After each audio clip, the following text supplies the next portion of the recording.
بسم اللہ الرحمن الرحیم۔ السلام علیکم۔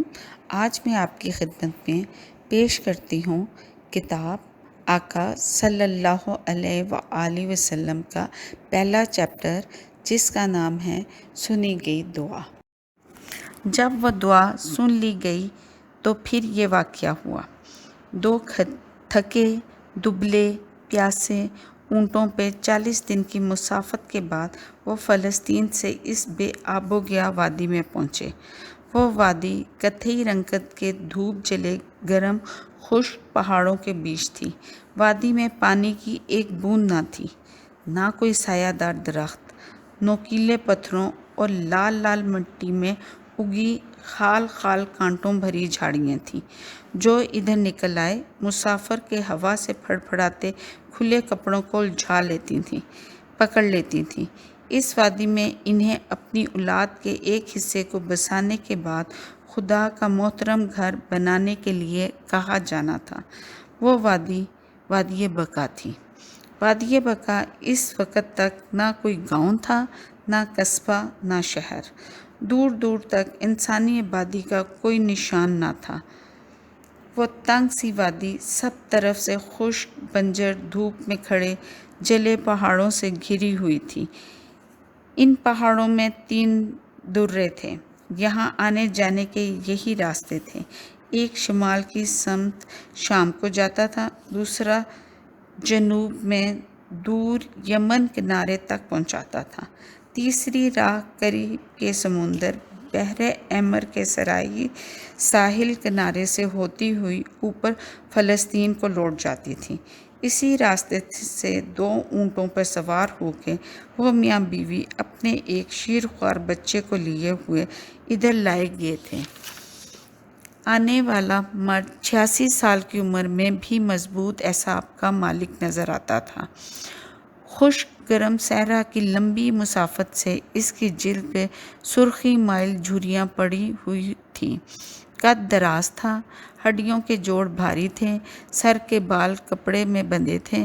سفر کی تھکان کے باوجود خیر بانٹتے چہرے پہ چراغوں کی طرح بولتی بڑی بڑی آنکھیں بڑی جاندار تھیں۔ جدھر ایک نظر دیکھ لیتی لگتا ادھر بوٹا اگ گیا۔ یہ خدا کے انتہائی برگزیدہ نبی سیدنا ابراہیم علیہ السلام تھے۔ ان کے ہمراہ ان کے 40 سالہ زوجہ سیدہ ہاجرہ تھی اور ایک شیرخوار بچہ۔ وہ بچہ سیدنا اسماعیل علیہ السلام تھے۔ اسماعیل کے معنی ہے سنا گیا، جسے اللہ نے سن لیا۔ پتہ نہیں حضرت اسماعیل کے والد محترم سیدنا ابراہیم نے کب یہ دعا کی تھی کہ میرے اللہ میری اولاد میں سے اپنا لاڈلا رسول صلی اللہ علیہ وآلہ وسلم لانا۔ خدا نے وہ دعا سن لی۔ انبیاء تو خدا نے حضرت ابراہیم کے دوسرے بیٹے حضرت اسحاق کی اولاد سے زیادہ پیدا کیے، مگر جس نبی آخر الزمان صلی اللہ علیہ وآلہ وسلم کو پوری بنی نوع انسانیت کے لیے معیار اور پیمانہ بنا کے بھیجنا تھا، جن کے قلب پہ اپنی کہی ہوئی ساری باتوں سارے صحیفوں کو مکمل کر کے قرآن کی ایک صورت میں نازل کرنا تھا، جنہیں بنائی گئی تمام تر تخلیقات کا آقا صلی اللہ علیہ وآلہ وسلم بنانا تھا، انہیں حضرت اسماعیل علیہ السلام کی اولاد سے ہونے کا شرف بخشا جانا تھا۔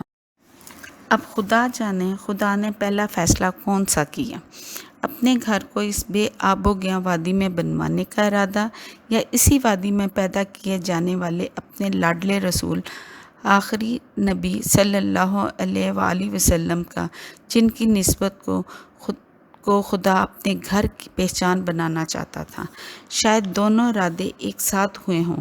اپنے گھر کا جب خدا نے سوچا ہو تو اپنے آخری نبی صلی اللہ علیہ وآلہ وسلم کا آبائی شہر طے کر لیا ہو، یا سب سے پہلے جب اپنے لاڈلے آخری نبی صلی اللہ علیہ وآلہ وسلم کی روح تخلیق کی ہو تو ہی تہیہ کر لیا ہو کہ یہیں اپنے حبیب کے آبائی شہر میں اس کے گھر کے پڑوس میں اپنا گھر بنوانا ہے اور اسے اسی کے ہاتھوں سے سجوانا ہے، سارے جہاں کو دکھلوانا ہے۔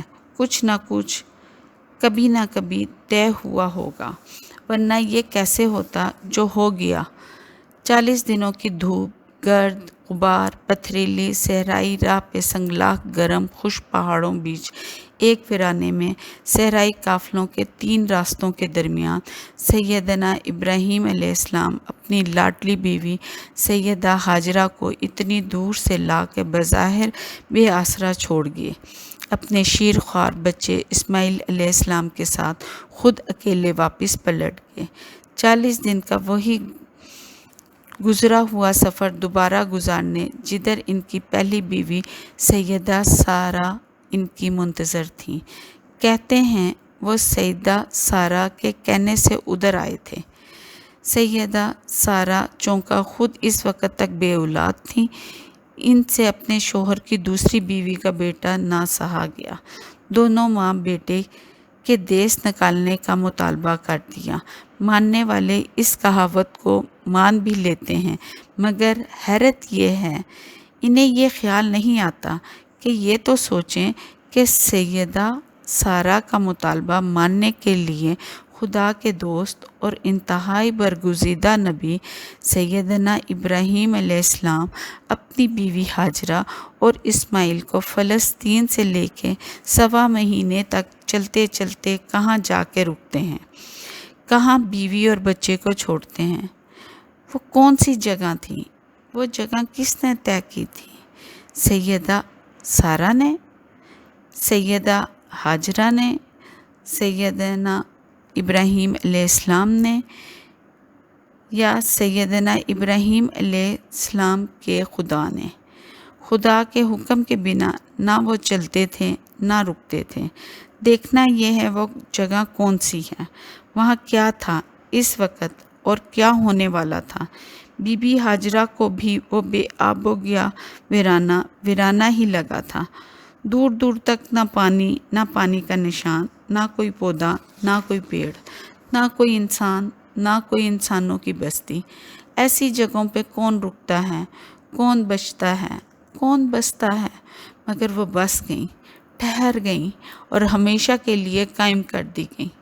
وہ بھی ایسے کہ ان کا چلنا پھرنا، دوڑنا، رکنا ہمیشہ کے لیے امر کر دیا گیا، بار بار دہرانے کے لیے کہ کوئی بھول نہ جائے، کوئی بھول میں نہ رہے کہ کبھی بظاہر نظر آتے، محسوس ہوتے اور موجود تمام تر خطرات کے باوجود بغیر کسی آسودگی، کسی بھی سہارے کے انسان نہ صرف زندہ رکھا جاتا ہے بلکہ وہ آنے والی انسانی نسلوں کا معیار بن جاتا ہے۔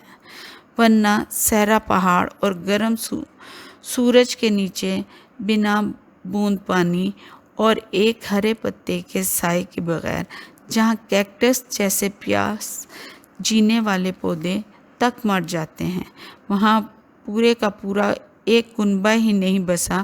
وہ جگہ، وہ مقام نسل انسانی کی تمام تر قافلوں کی منزل بنا دیا گیا۔ سمت نما بن کے آنے والے عظیم ترین رہنما کی اسی قبیلے سے آمد ہوتی ہے اور ساری دنیا کو مسافرت پہ نکلے انہی لوگوں کے ہاتھوں بنے مقدس گھر کی طرف یہیں بلایا جاتا ہے۔ یہ وہی جگہ تھی جہاں 40 دن کی مسافت کے بعد عین اسی جگہ رکا گیا تھا جہاں خدا نے اپنے گھر کا صحن سوچا تھا۔ وہاں رکتے ہوئے سیدہ ہاجرہ نے اپنے عالی مقام خاوند سیدنا ابراہیم سے صرف ایک سوال پوچھا تھا، نہ کوئی گلہ، نہ کوئی شکوہ، بس ایک معصوم سوال، یہیں لا کے یہاں چھوڑنا کیا اللہ کے حکم سے ہے؟ سیدنا ابراہیم علیہ السلام نے غبار آلود تھکے بوڑھے چہرے پہ چمکتی ہوئی خوشکن آنکھوں سے مسکرا کے اس بات میں سر ہلایا اور کہا، ہاں، اللہ کی یہی منشا ہے۔ سیدہ ہاجرہ نے پھر کوئی سوال نہیں کیا۔ ان کا چہرہ دمک گیا، 1.25 مہینے کی دھول اور دھوپ جیسے یک لخت ان کے چہرے سے سرک گئی۔ گود میں کلبلاتے شیرخوار بچے کی پیاس، بیچ جیسے ایکاಏکی میں اگی پکی ہوئی کھجوروں کا پیڑ اگ آیا۔ سیدہ ہاجرہ دل جمی سے مسکرائیں اور پورے اعتماد سے بولیں، تب ہمیں کوئی دکھ نہیں۔ خدا کی منشا کبھی رحمت سے خالی نہیں ہوتی، وہ ہمیں ضائع نہیں کرے گا۔ سیدنا ابراہیم علیہ السلام اپنی لاڈلی بیوی کے کہے ہوئے لفظوں کو سن کے مسکرائے۔ ان سے زیادہ کون خدا کی رحمت کا بھیدی تھا؟ وہ سمجھ گئے تھے کہ سیدنا ہاجرہ خدا کے حکم کی تعمیل میں ملنے والی رحمت کو بخوبی ادراک رکھتی ہیں۔ وہ خود کیا اپنے منہ سے انہیں تسلیاں دیتے، فرشتے آ کر سیدہ ہاجرہ کو خوشخبریاں دیتے۔ ایک رات صحرا بیابان میں بیوی بچے کے ساتھ رہے، صبح خاموشی سے اپنے بیوی اور بچے کو دیکھا، ان کے ماتھے چومے اور پلٹ گئے۔ مدتوں سے سیدنا ابراہیم علیہ السلام سفر میں تھے۔ بچپن، لڑکپن اور جوانی ایران، عراق، اردن، شام اور مصر میں گزری۔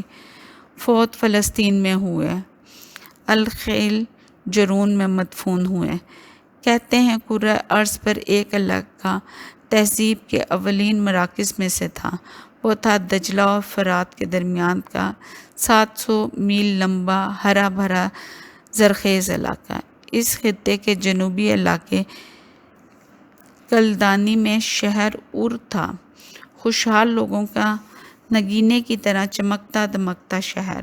چاند دیوتا کے مندر تھے وہاں۔ شاہی محلات میں ساگوان کے شتیروں پہ چاندی اور سونے کے پترے چمکتے تھے۔ سیدنا ابراہیم علیہ السلام عراق کے اسی شہر کے رہنے والے تھے۔ ان کے والد آزر بھی عراق کے تھے۔ نسل در نسل سے وہ عراقی تھے۔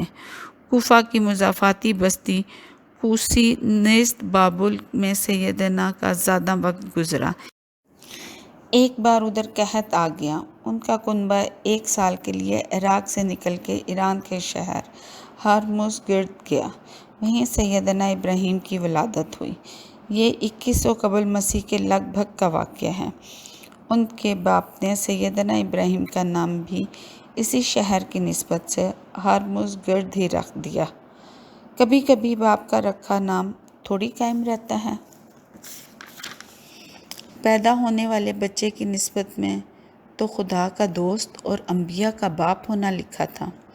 ان کے بخت میں سیدنا ابراہیم کے نام سے قائم ہونا رقم تھا۔ ویسے ہی ہوا۔ قحط کے دن ختم ہو گئے۔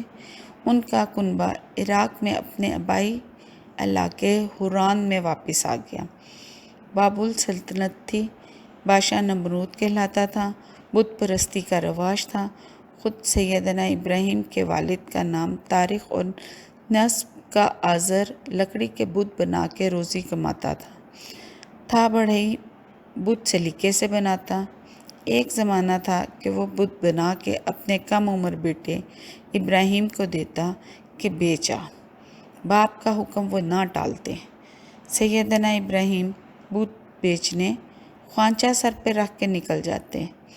دل ایک ان دیکھے خدا کو دیکھتا رہتا۔ بازار میں جا کے سیدنا آواز دیتے، ہے کوئی جو مجھ سے ایسی چیز خریدے جو نفع دے نہ نقصان؟ سیدنا ابراہیم سے وہ بت تو نہ بکتے، ان سے ان بکتے بتوں کا شہرہ بہت ہوتا۔ ان بتوں کی بادشاہ کے دربار میں رسائی تھی۔ بادشاہ سیدنا ابراہیم اور ان کے والد کو جانتا تھا، پہچانتا تھا۔ اچھے اچھے بت بنا کے لانے کی وجہ سے سیدنا ابراہیم کے والد کو بادشاہ سے انعامات بھی ملتے تھے۔ وہ ان انعامات کو پا کے اپنی خوش بختی کا گمان پا لے بیٹھا تھا۔ اس کے خیال میں اس کا نصیب چمک رہا تھا۔ اسے تھوڑی یہ پتہ تھا کہ نصیب کا چاند گھر کی خوشحالی میں نہیں چمکتا۔ انہیں یہ بھی خبر نہیں تھی کہ رہتی دنیا تک ان کے خوش بخت بیٹے کا نام ان کی بت تراشی سے نہیں بلکہ بت پاشی سے مشہور ہونا ہے۔ وہ یہ بھی نہ جانتے تھے کہ جسے قائم رہنا ہو وہ خدا کے حکم سے قائم رہتا ہے، اور جو قائم کر دیا جاتا ہے اس پہ قیامت تک درود و سلام بھیجا جاتا ہے۔ بڑے بڑے نصیبوں والے اکثر بد نصیب دور میں پیدا ہوا کرتے ہیں۔ وہ بھی ایسے ہی کم نصیب دن تھے۔ وہ ایک خدا کو نہ ماننے کا دور تھا۔ لوگ جس کی چمک دمک زیادہ دیکھتے اس کی پرستش شروع کر دیتے، جس سے انہیں خوف آتا اس کے آگے ادب سے دورے ہو جاتے، جس سے فائدے کی توقع ہوتی اس کے آگے جھولی پھیلا دیتے۔ وہ مغالطوں میں زندہ رہنے کے دن تھے۔ وہ مغالطے اور وہ دن آج تک زندہ ہیں۔ سیدنا ابراہیم تھے تو بت بنانے والے کے بیٹے، مگر تھے ایک خدائے واحد کے پرستار۔ کسی کو سمجھ نہ آتی کہ جو بات باپ نہیں بتاتا وہ بیٹا کیسے جان لیتا ہے، کیسے سیکھ جاتا ہے، کیسے کہہ دیتا ہے۔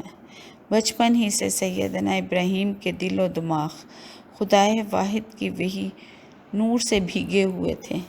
کہنے کو یہ بھی کہا جاتا ہے کہ 15 برس تک اوائل عمری ان کی ایک غار میں گزری۔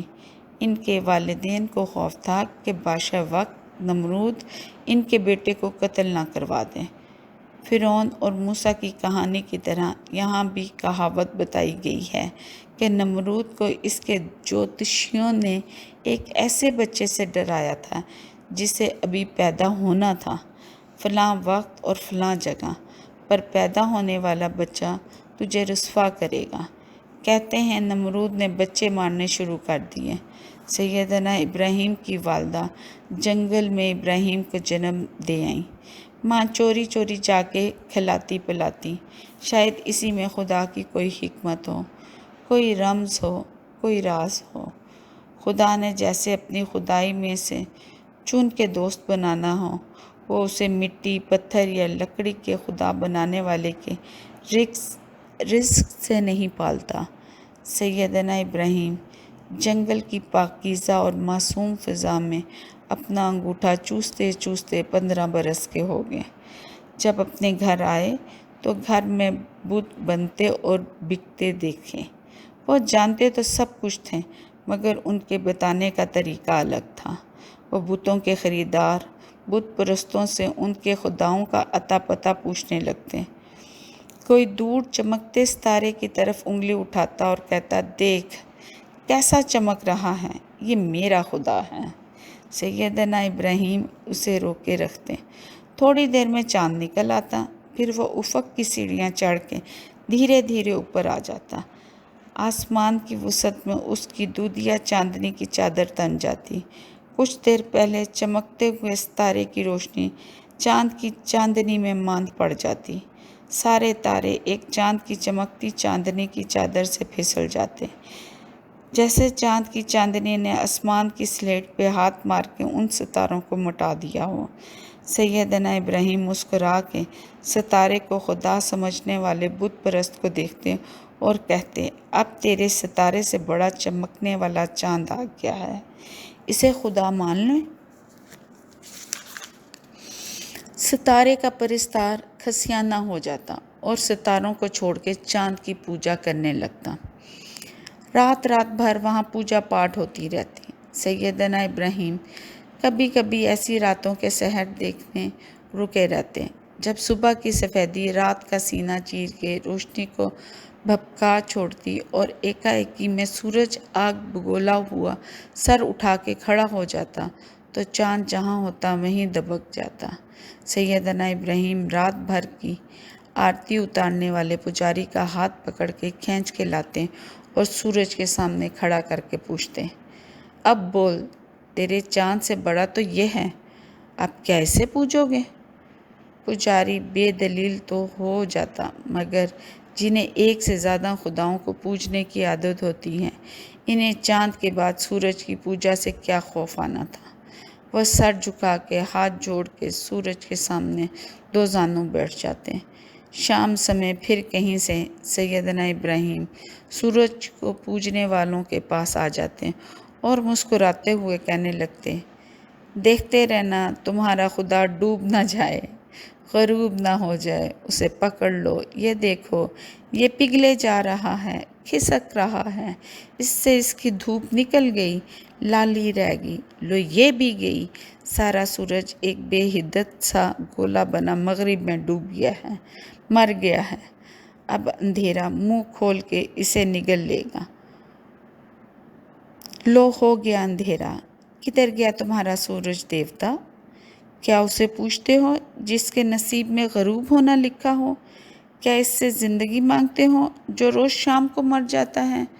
پوجا پاٹ کے لوگ بے دلیل ہو گئے، بے دلیلوں کے پاس صرف غصہ ہوتا ہے، بے سمت، اندھا اور بدنما غصہ۔ وہ اپنے خداؤں کی تذلیل سن سن کے پیچ و تاب کھاتے رہتے۔ سیدنا ابراہیم انہیں خدائے واحد پہ ایمان لانے کا کہتے، مگر ان بے حساب خداؤں کا حساب رکھنے والے لوگوں کے ذہن میں ایک خدا کا تصور ہی نہ ابھرتا، الٹا وہ اسے اپنی توہین سمجھتے۔ شاید مادی دنیا کے نظریوں کی طرح ان کے خیال میں بھی بے شمار خداؤں کے مقابلے میں ایک خدا کا تصور انہیں غریبانہ لگتا تھا۔ وہ کئی کئی عورتوں، کئی کئی کمروں کے گھروں کے مالک خوشحال لوگ تھے۔ شاید وہ سوچتے ہوں ہمارے پاس اتنی بہتات ہیں، پھر کیسے پوجا پاٹ کے لیے صرف ایک خدا چن لیں۔ وہ غصے سے سیدنا ابراہیم کو گھورتے رہتے، ان کے والد سے شکایت کرتے، ان کے ابا انہیں ڈانٹتے، کہتے دیکھ انہیں مت ستا، ان کی بات مان لے ورنہ یہ تجھے ماریں گے اور میں بچا بھی نہ پاؤں گا۔ سیدنا ابراہیم دل ہی دل میں مسکراتے۔ شاید سیدنا سوچتے ہوں کہ ابا کو نہ مارنے والے کی سمجھ ہے نہ بچانے والے کی۔ کئی بار سیدنا ابراہیم نے کوشش کی کہ اپنے ابا کو سیدھے راستے پہ لے آئیں، بڑی دلیلیں دیں، منتیں کی، مگر وہ نہ مانے۔ جب تک کسی کے نصیب میں خدا خود اپنی پہچان نہ لکھے، اس سے خدا تھوڑی پہچانا جاتا ہے۔